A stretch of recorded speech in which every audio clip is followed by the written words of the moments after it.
All right. Good afternoon. Good morning, everyone. Thank you so much and welcome to the Industry 4.0 Club. I'd like to wish everyone a good morning, good afternoon, depending on your time zone and where you're joining us from. And before we start today's year-end panel, I'd like to tell you a little bit about the Industry 4.0 Club and today's conversation. The main purpose of this group is to accelerate the evolution to Industry 4.0 by having engaging discussions among innovators, leaders, and manufacturing professionals.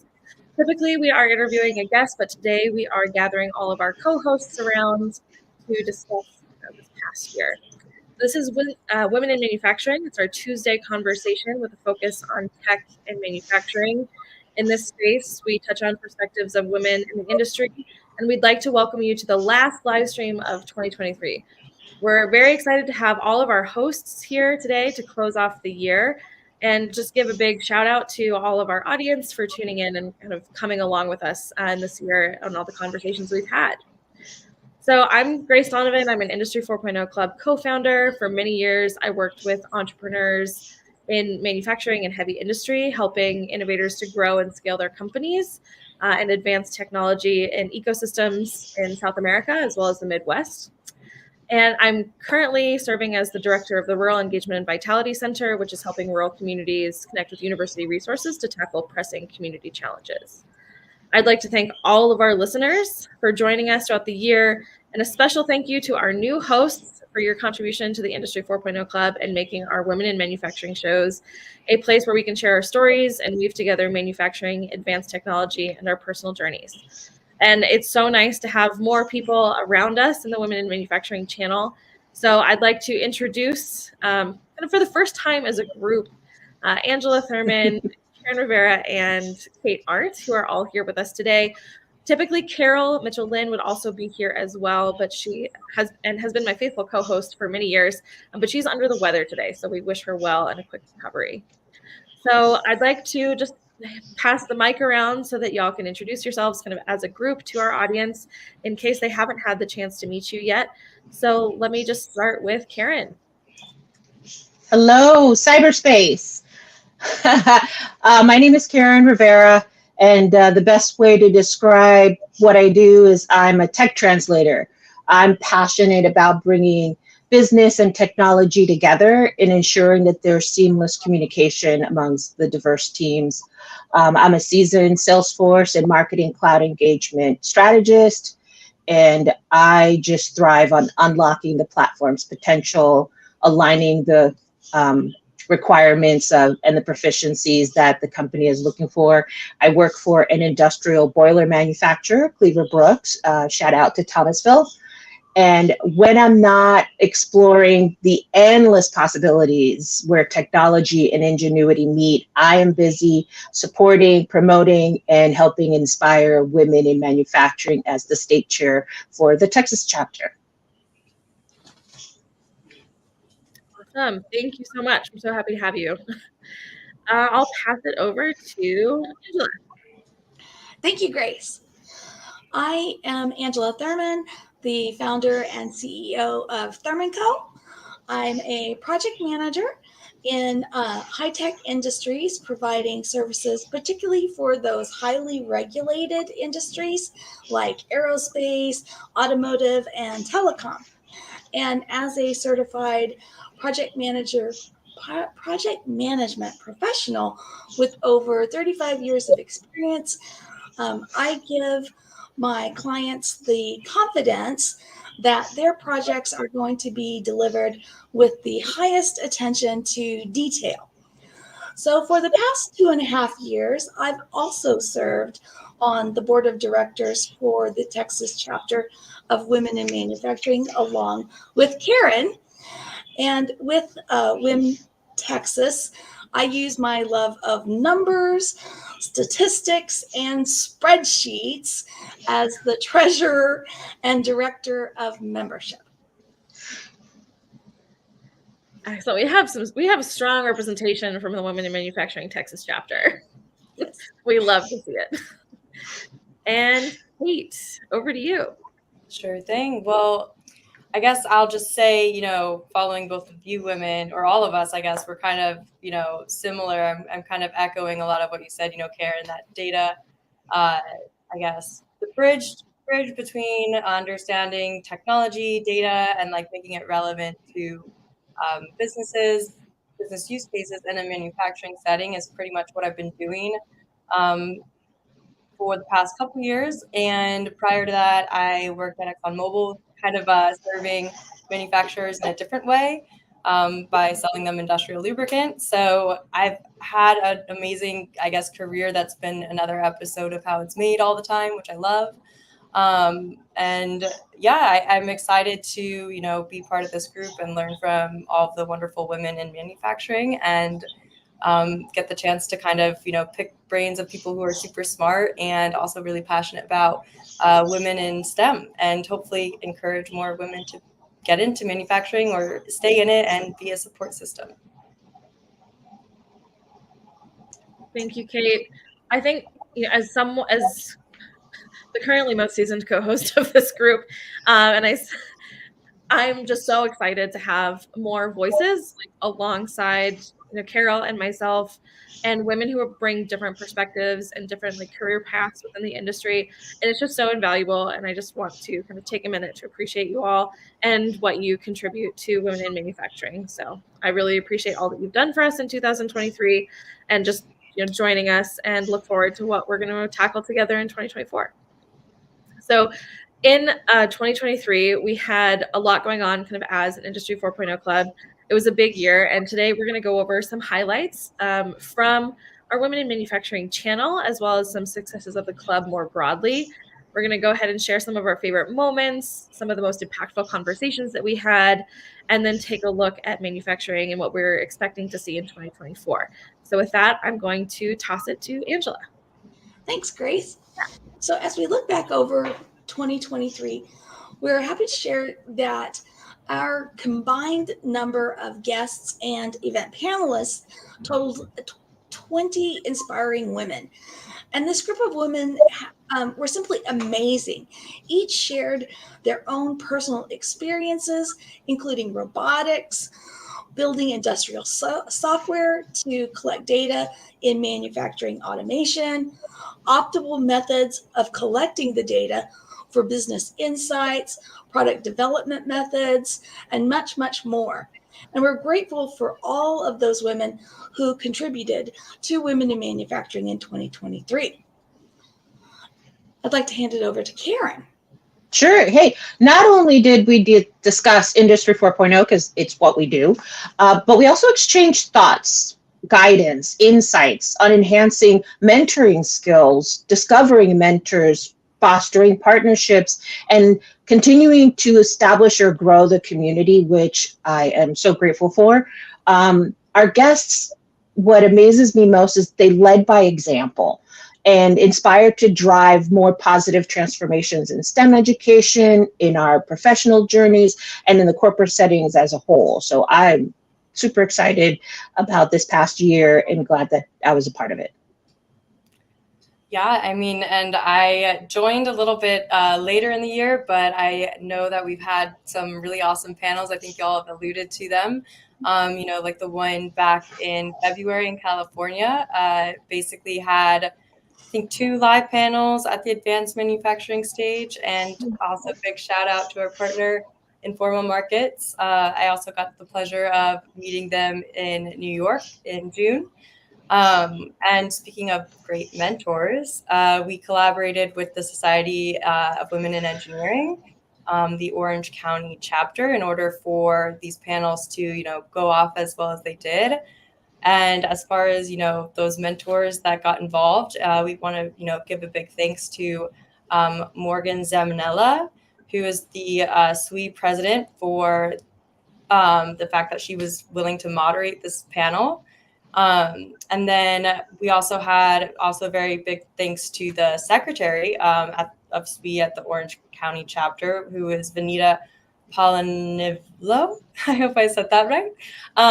And Courtney Ferdinand and Laura Armstrong, who were incredible subject matter experts that helped really bring that panel to a holistic view. So thank you guys so much. Really awesome work.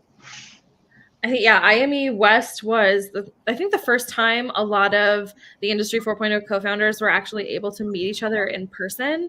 And we got to meet a lot of our guests and former guests on the shop, like I say on the shop floor, but it was really on the exhibit floor. It was really fantastic, to where we, like, an instance where we see a lot of the online communities and relationships that we've built kind of manifest in person. And so that's something that we just so thoroughly enjoy. So that was February of 2024. Or then later in the year, we've also put together a panel at IME East. And actually, Kate, you were a part of that panel, so you got a chance to meet some of the Industry 4.0 co-hosts. And I've never actually met Carol in person, so I'm a little jealous that you actually had that opportunity. Carol and I've been talking for so long, it's like we practically know each other, but we've actually never met in person. So we exhibited at the Advanced Manufacturing Stage in New York City in June of last year on leveraging data to improve business. Carol moderated the panel, and alongside Kate, we also had fellow Industry 4.0 founder Catherine Briley, as well as Victoria Grumpel. So that was a really fantastic panel. Kate, what was your experience like? Phenomenal. It was awesome. Also meeting Catherine in person and Victoria, awesome women, and really cool to build that network. But I was really surprised, just that was probably my first panel in person that was so, I don't know, after COVID, most of my panels were not as crowded, but that was pretty wild. So it was really cool to be part of that. And I learned a ton from that advanced manufacturing stage. So really glad to have participated. Nice. I'm thrilled that's kind of, how we also solidified our connection with you. So that's another great benefit that came out of it. Just quickly have to showcase Rhiannon's comment. Do we need to take up and get a Grace and Carol together in-person fund? I really appreciate the sentiment, but we'll find a way. We will find a way. Thank you, Rhiannon. Excuse me. So, kind of again, this next year, we're also preparing right now to go back to IME West this year, so February 6th and 8th. And Vinita will be returning from SWE to moderate a panel on what motivates the Gen Z workforce. And this is something that I have been puzzling with so hard in my current role, trying to engage college students and getting involved with just a career path. So I'm personally really excited to see what comes from that. And I hope that anyone tuning in can, make their way down to California. It's a truly fantastic event. You get to meet a lot of wonderful people, and everyone is just so excited to collaborate and support each other. And kind of while I was working for a software startup and attending these events, that was something that was really, really positive and impactful for me personally. So definitely encourage everyone. The vibes are great. And excuse me, let me just take a drink here. Whew, all right. My voice is not really cooperating this morning. But kind of transitioning from talking about some of the in-person events, which we're so thrilled to be able to participate in as a club that started on Clubhouse and has now transitioned to LinkedIn. Again, we've been a very virtual community for a really long time, and it's so important and for us to be able to participate in these in-person events. I wanted to also transition then to the conversations that we do have on a very regular basis here on StreamYard and kind of wherever you're viewing. Most of you tune in through LinkedIn.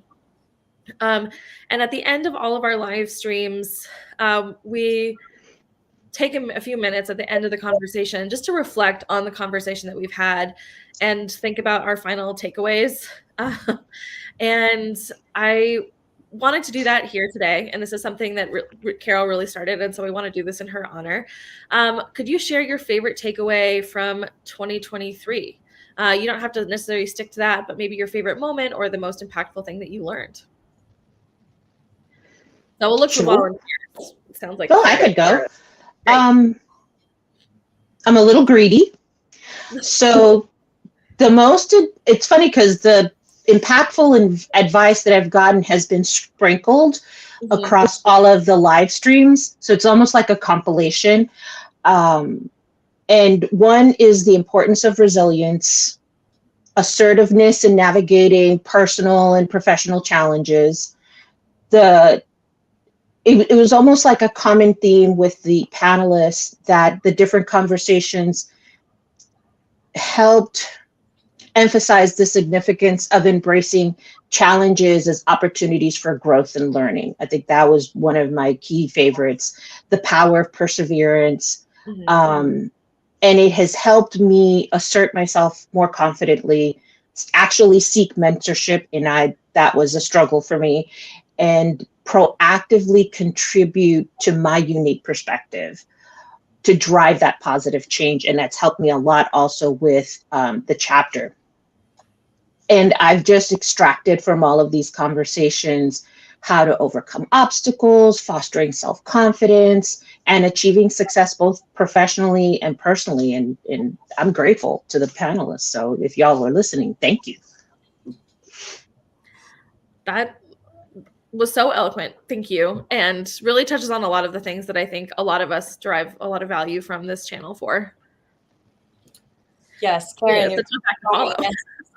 Exactly. No, I completely agree. It's really nice to feel the support from this network, and that it's, you know, a safe space to share experiences and be validated in your experiences, and then learn from amazing leaders in this space who have, you know, the experience and the, you know, street cred, if you will, getting to where they are. And then, you know, it's just a really cool experience being the person who gets to ask them these questions and kind of like pick their brain on things. So I think it's been just an amazing time, and it's really nice to have the chance to talk to people about this. And I think it's a really good message to share.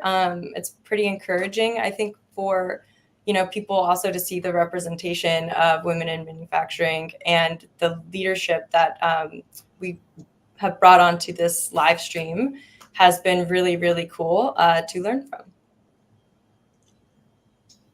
So I'm going to mention generative AI, which has changed the narrative almost everywhere since February. We all touch manufacturing or have different interests when it comes to manufacturing. So while we're all together, I'd be curious to ask what you think as we look forward to 2024. Is there something that you'd like to share about your experiences to date with Gen AI? And would you like to offer an opinion or ask further questions about that? I can also just mention for myself, I'm using various AI tools every day in my work. Although I'm not directly in manufacturing, I support manufacturing every day. And recently I posted to LinkedIn that in one morning I had used 7 different tools that day. Wow. So I'm embracing it and using it to lift my productivity. And I even offered my prayer group a brief little intro to AI class. So I just be very curious about your own experiences. I'll kind of quickly jump in here. So at the start of this year, I was working for Andonix, which is a software startup based in Detroit, and we at that time were just beginning to integrate AI into the software platform, which is a connected worker platform that creates digital work instructions. But we had kind of a digital and-on cord, so to speak, so that workers could raise problems, and we were beginning to integrate AI into that and-on cord so that, like, generatively we could help workers solve problems much faster. So based on, past data and past failures, have you tried solution A? Have you tried solution B? Based on the different variables and inputs, can we help you solve problems faster? So that was kind of my most personal experience with AI in manufacturing. And I think it has tons of potential because there's so much information. I think we talk a lot about how manufacturers are managing data or how they're leveraging the data. It's a daunting task, but having AI bring it down and make it very practical and very easy to take action on is really fantastic. And then as a club, we've actually invested now in AI tools to help us with video editing and video production.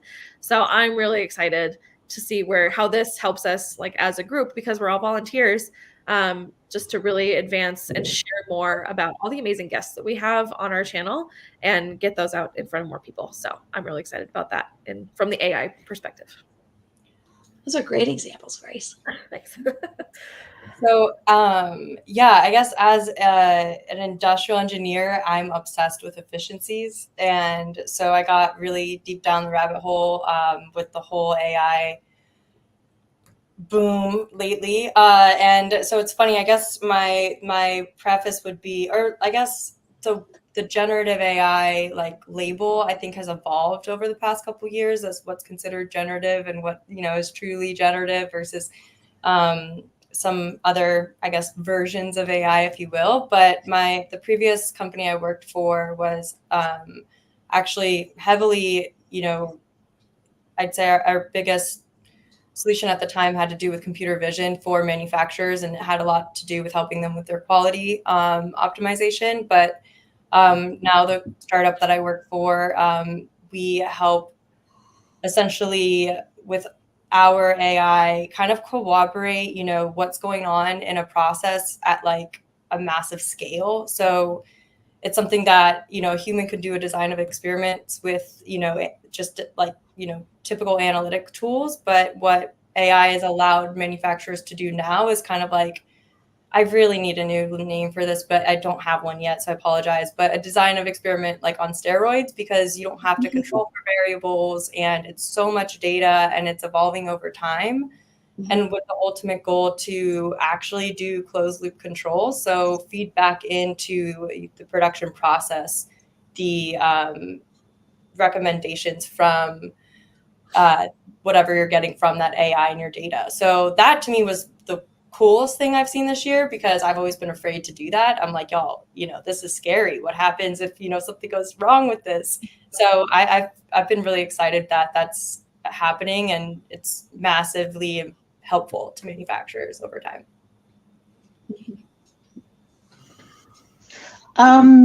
Wow.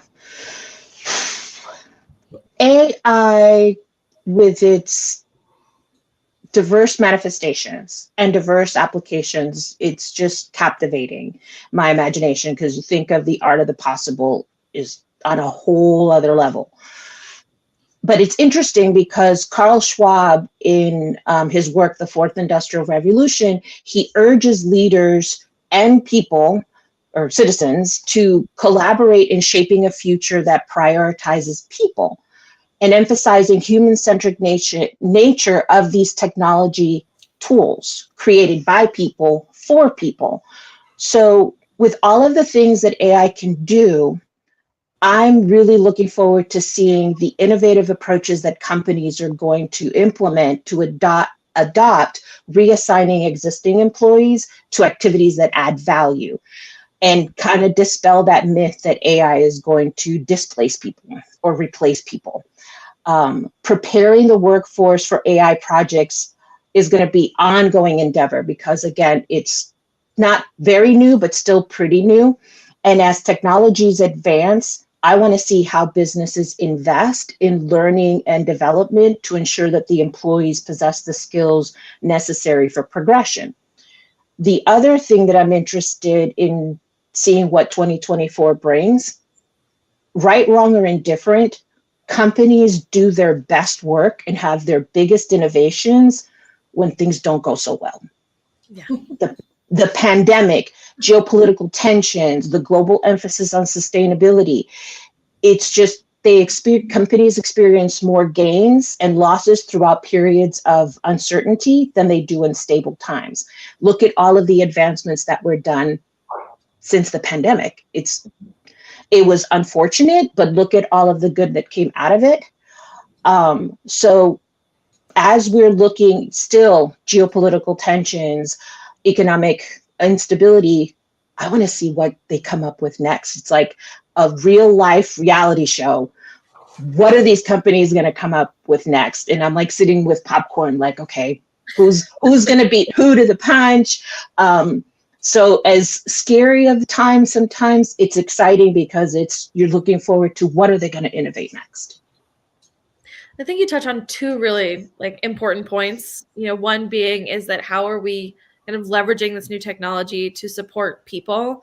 One thing that underpins Industry 4.0, and now that we can like peek around the corner and see Industry 5.0 coming down the road, it's all focused on people and enhancing people like through technology. And so sometimes technology takes the spotlight, but behind all of that is kind of the people and kind of making sure that that value proposition that like, people bring their creativity, the value that they can add, is ultimately, I think, the focus. And it's going to be exciting to see how we can leverage that. And, as Angela mentioned, like, how do we make it work for us, not the other way around. And then failure. I love talking about failure and challenges. I love it because it's so much more interesting than talking about what went well. Because it really gets us to, I think it really breaks down barriers or kind of people's maybe even like walls, right? Like how, it makes us all a little bit vulnerable. We've all shared in failure, but there's also so much to learn as you mentioned, Karen. So, there's some unfortunate circumstances of challenges that cause some failures, like specifically the labor shortages. And we're going a few years back now, but the supply chain shortage. I didn't have a car for 6 months because of supply chain shortages and chips not being around because mine failed at the height of the supply chain, backlogs.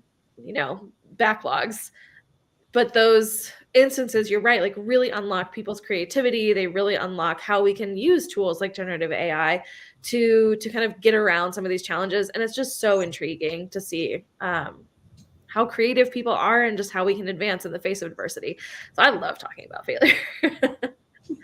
Well, Grace, that gives me kind of another leaping point. You can design a much more robust product when you conduct a failure modes and effects analysis. Mm-hmm. So when you turn your engineer's creativity loose to think about what are all the different ways that this thing might fail, and then you proactively design to mitigate those failures.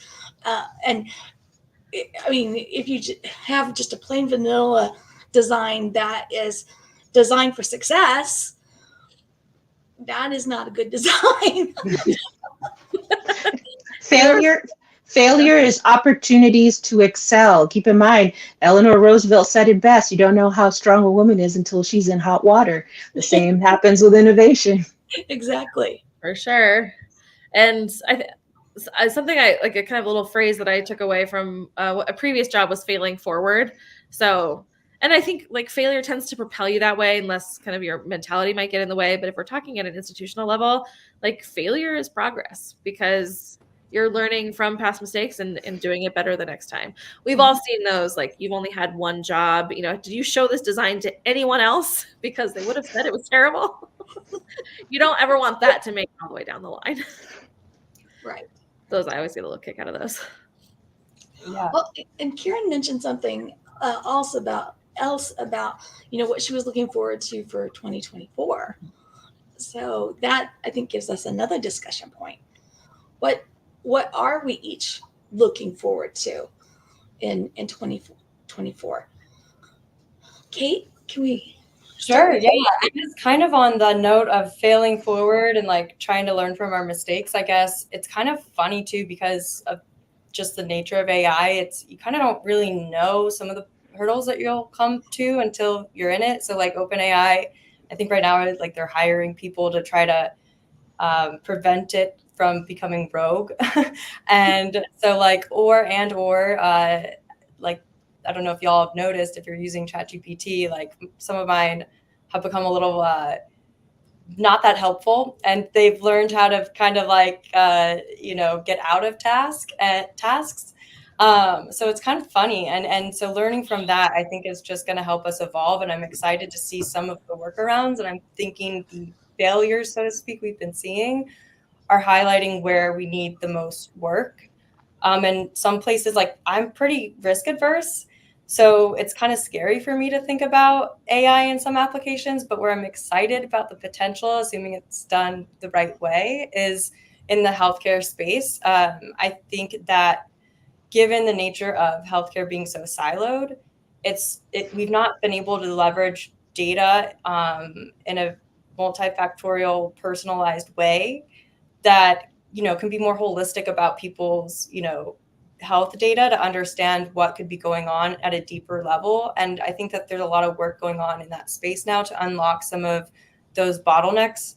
So I think that there's a lot of opportunity, in that space as well for some major innovations and better healthcare, hopefully. Hopefully. I mean, every time I walk into a doctor's office, I'm like, and fill out kind of the form.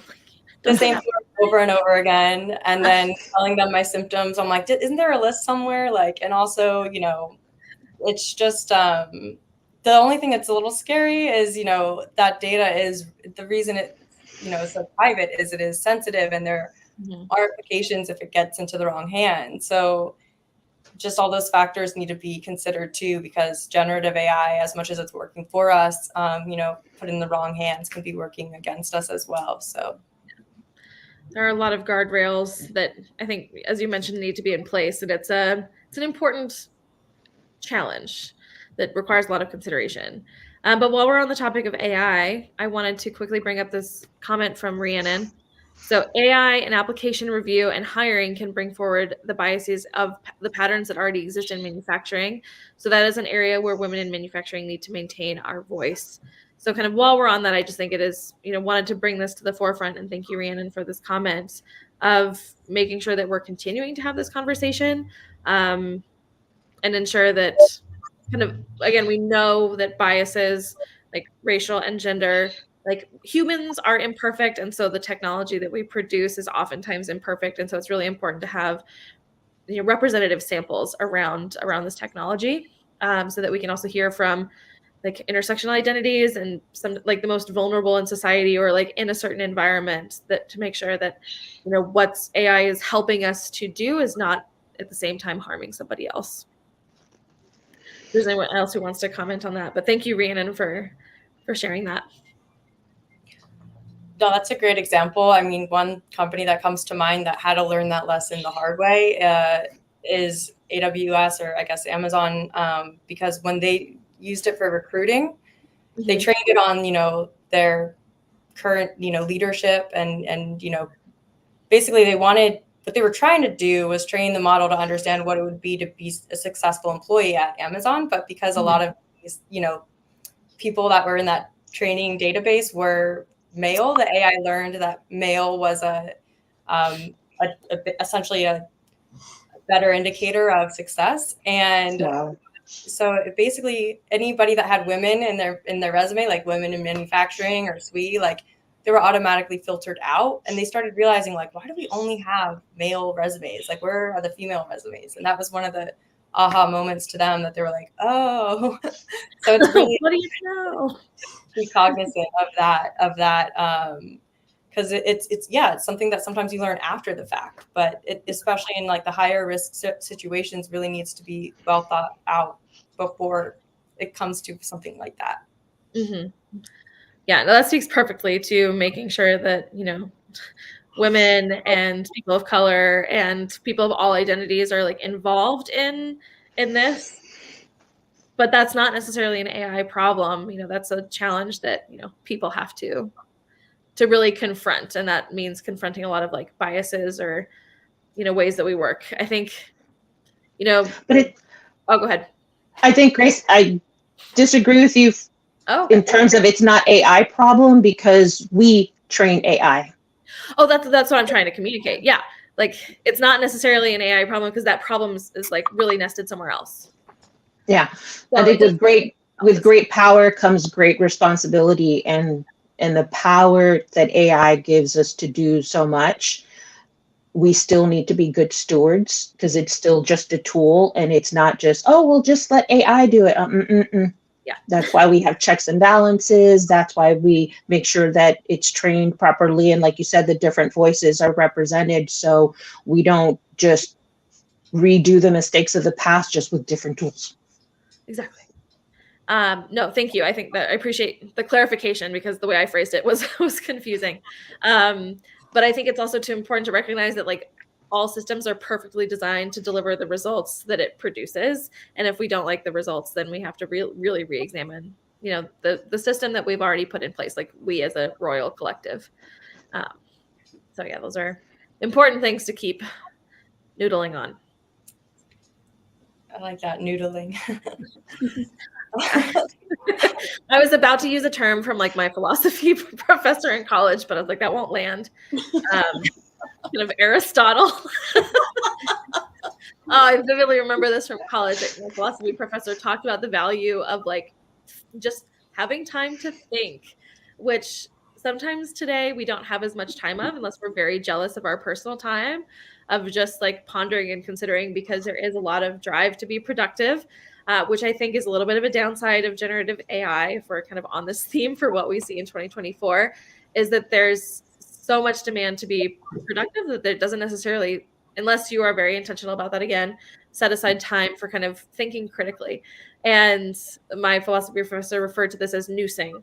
So like to the Latin, like Greek word was to, on thinking was nous. And Aristotle really spent a lot of time doing that. So my professor would just be like, are you noosing enough? Are you thinking enough? I like it. Now I'll probably use it and no one will get it. So thank you for educating us. That's awesome. No, it's just call Aristotle. I come from a culinary background, so my mind immediately went, let it marinate. There you go. Let it marinate. Another good one. Yeah, and like the intentional thing, right? You want to figure out what the goal is, but I don't know, the doomsday idea behind AI, or like one of the theories about how it's going to take over the world is, if there's an example, if the goal for the AI is to manufacture a paperclip, humans get in the way of manufacturing a perfect paperclip. So there's a chance that, we might be on the other side of that, error removal in the paper manufacturing process. And it just is a funny but also scary idea. It's a little bit of a hyperbole, I hope, but just one of those things, like we have to be really intentional about what we want the outcomes to be, what guardrails are in place, who's monitoring it. But yeah, there's not a lot of manufacturers at this point, I don't think, that are deploying AI at such an intense scale. That I hope that's not risk yet. Yeah. Well, you mentioned like being a little bit, maybe you said not risk averse. And I think oftentimes manufacturers are quite the opposite, right? And understandably, we understand kind of like the innovator's dilemma. And if you have something of value, bringing in a lot of change can be quite scary. Although we, of course, know many manufacturers are embracing this kind of outright. But there's still a lot of progress to be made in the area. I think the conversation, kind of where we are existing in this conversation, tends to be much more advanced oftentimes than where the majority of manufacturers are. Of course, you have kind of like the early adopters. And so we're still kind of working our way up that curve, which I think is kind of a good way to put it. Because yes, there's some very innovative manufacturing companies at the forefront of all of this. But if we look at specifically small manufacturers, which are the bulk of manufacturing, there's a lot, their pockets aren't necessarily as deep. And so there's a lot more risk there. So this is something that they will also benefit from, kind of seeing the mistakes of others and seeing the failures and learnings of others as we go. And that's going to make it also more approachable as they see more of the ways that you can avoid risk, but then also the benefits that you can capture. And I think to kind of tie into what I'm hoping to see a little bit in 2024 is how that can attract more of a younger workforce. So kind of alluding to the panel that we're going to see at IME West in February of like attracting Gen Z. A huge thing that I saw when I was working directly in manufacturing was, how do we connect, like kids, young folks want to be able to leverage technology in their job. They don't want to go back to, how it was in the 80s with just a lot of paper and pencil and doing all of things like this. And I have been on many shop floors where that is the case, where then on break, everyone's pulling out their smartphones. And like, let's not like make these opposing forces work against each other. But if you want to create an environment where, younger generations really see a future for themselves and they're excited about work, technology is going to be a huge part of that. And So that's certainly one thing that I see and what I hope for, because for so many of us, and for a lot of like women in general, manufacturing offers so many promising career paths, and also unexpected career paths, and ways that we can flex our skills, that it's just so critical to have that kind of, just to get that out of, like, manufacturing can be a really, really wonderful career path. And I see Karen nodding, and I know we've all come into manufacturing in different ways. So I'm just excited to see how more of them get into it.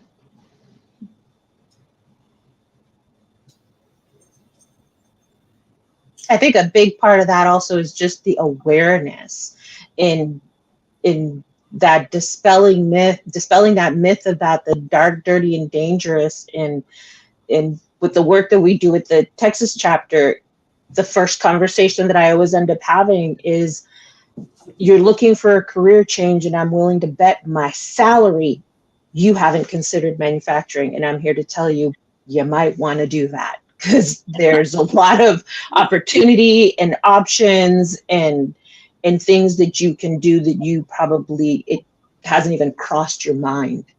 Mhm.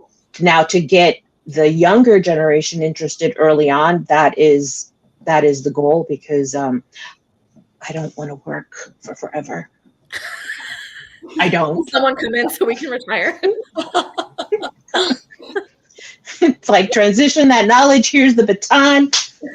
Go work your magic. I'm going to go to the beach. Sounds great. Yeah. One thing. So I'm based in Oregon now, and we are one of a few states, I believe, that's really capitalizing on kind of the new CHIPS Act funding coming, down the pipeline. And there's so much need for more manufacturing workforce in this state. And we are seeing a little bit more, nearshoring. I think, again, one of the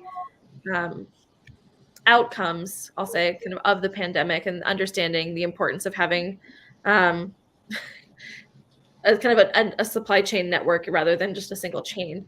And that's a huge oversimplification, of course. But one of the things that I just appreciate so much about the conversations that we all have on a regular basis, kind of with this channel, is being able to identify different skills that some of our guests bring to the table, and what are some of their core strengths. Because understanding the transferable skills that it takes, or that people bring into the industry, and knowing that if I have this core skill, I could also be successful here, is just so impactful. And I think it really opens up the horizons and the possibilities of imagining a career path for yourself in a way that you might not have before. So I think I just want to thank all of our guests who have, and of course all of you and our co-hosts who have shared all of those insights and kind of shared the skills and the abilities that they bring into the industry, because it's so multifaceted that now, kind of as I see this happening within the state of Oregon, they need to hire a lot of manufacturing workforce. And where are they going to find that? They're going to have to start looking at people with transferable skills, because you're not going to be able to wait until, kids graduating from a STEM track in high school are entering the workforce. There's just not enough time for that. So I just think that's so invaluable. And as part of the work that this group does, is kind of spotlighting what are some of the transferable skills and the abilities that people can bring from totally different career paths into manufacturing, and see a future for themselves there.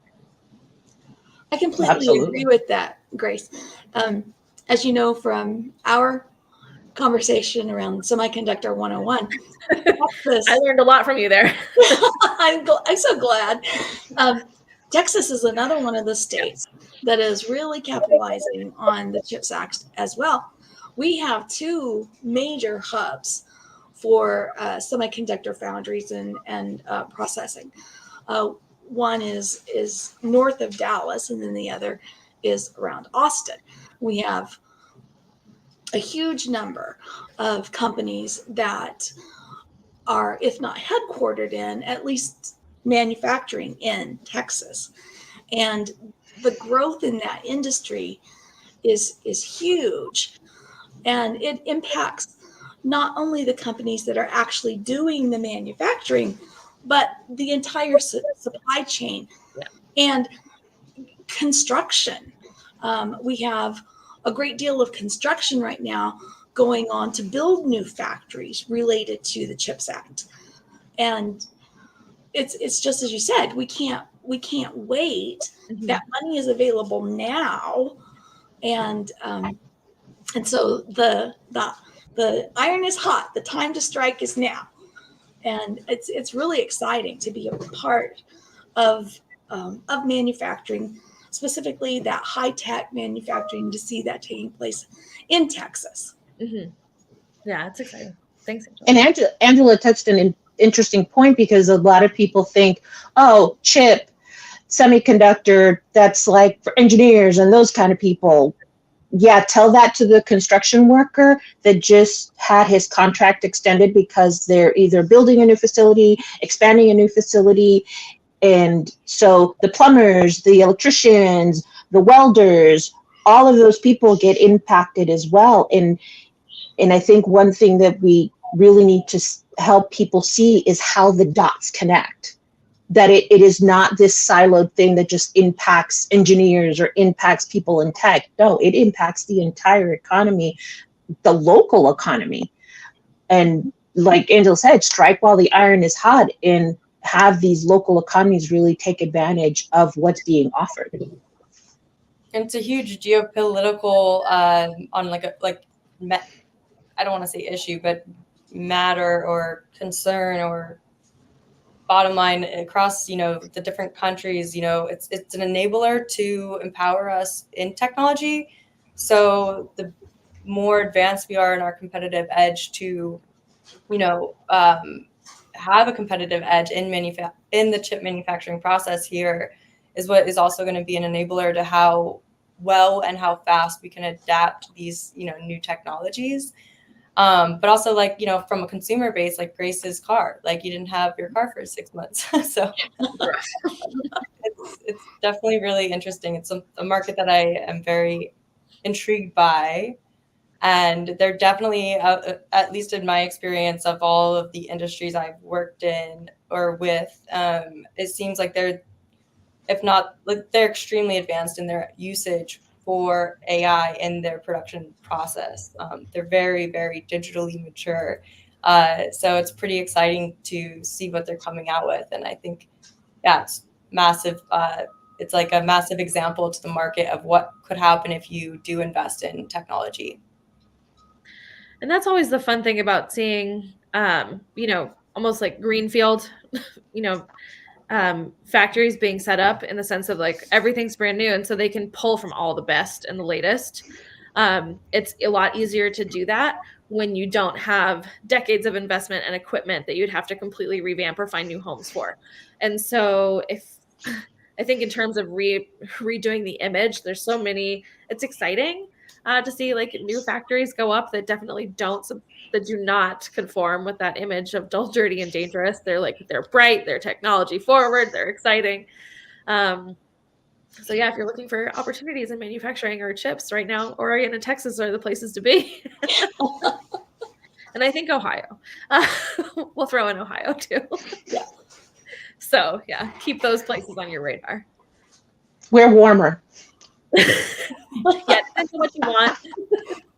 Good skiing, maybe come to Oregon. If you want warm climate, go to Texas. And then Ohio. I used to live in Michigan, so it's hard to say good things about Ohio. Ohio has skiing. Does it though? Yeah, it does. It does. On the eastern edge. The West Coaster and me cannot accept that, but I have not been. I'll concede. So in our last 10 minutes, I wanted to kind of, again, focusing on what we're going to be talking about in 2024, we put out a poll to our LinkedIn audience. And Karen, can you break down the results of those for us? Yeah, sure. We polled our followers and asked them what they were interested in seeing or seeing more of, and the people have spoken. All right.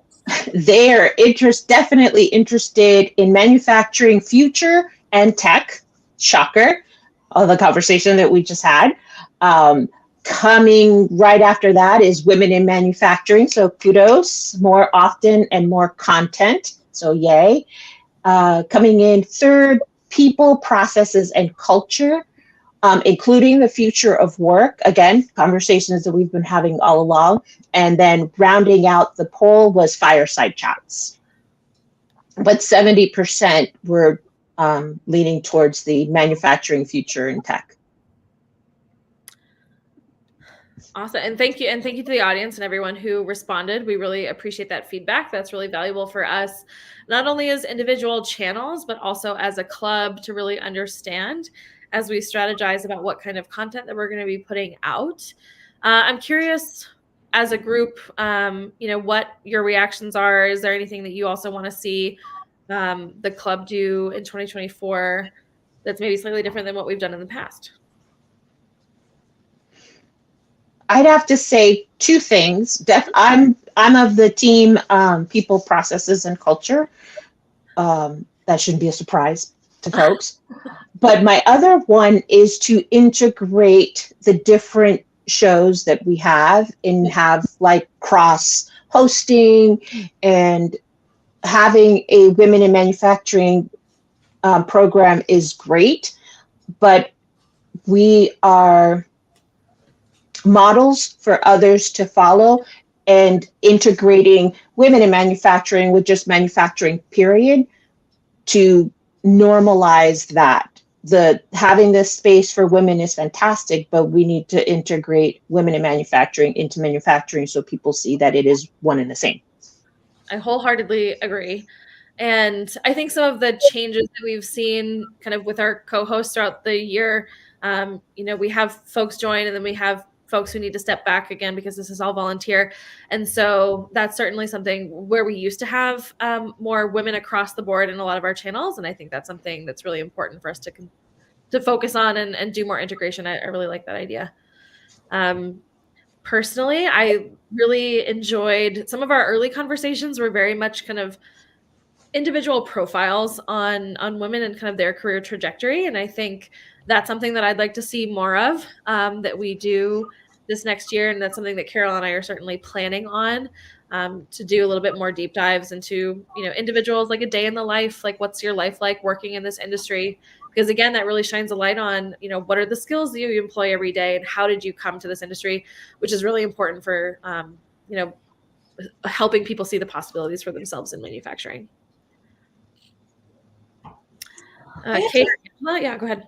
Oh, sorry. I have to agree with Karen. I really like the idea of people and process and culture,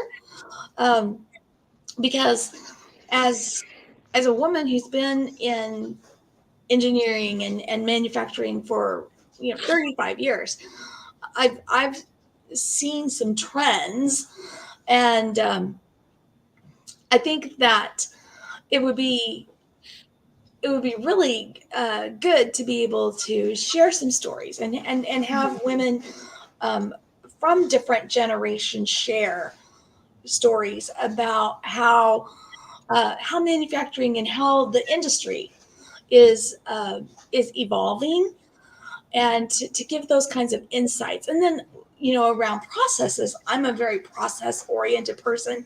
I love standard operating procedures, and how do you go about creating those standardization processes? Mm-hmm. I think that our founders, our co-founders, as well as the guests that could be invited in, could probably offer some great insights and tips. Mm-hmm. Thank you, Angela.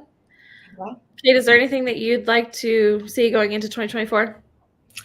Well, as far as our content, I think that's really great feedback. And I guess, I love the idea of being, a platform that creates content based on what people want. So as much feedback as we can get, we would encourage that. And, we love hearing ideas and love questions. So I think it'll be I think it's really cool that we're taking this feedback in, and we'll kind of strategize to create that programming accordingly. And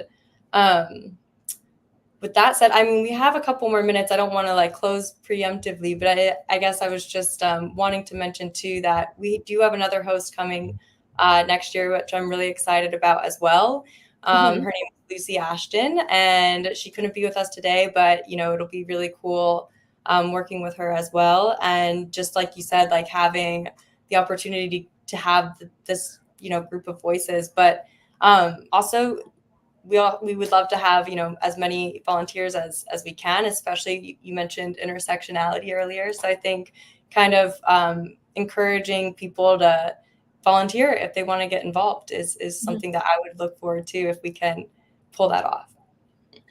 Yeah, and just to echo that, I think for any of our audience members, if you know someone who you think would be a really interesting guest or they have a really great story in manufacturing, like send them our way. We would absolutely love to meet them and bring them on the show and share their story. So we're always open to recommendations and feedback as we've mentioned.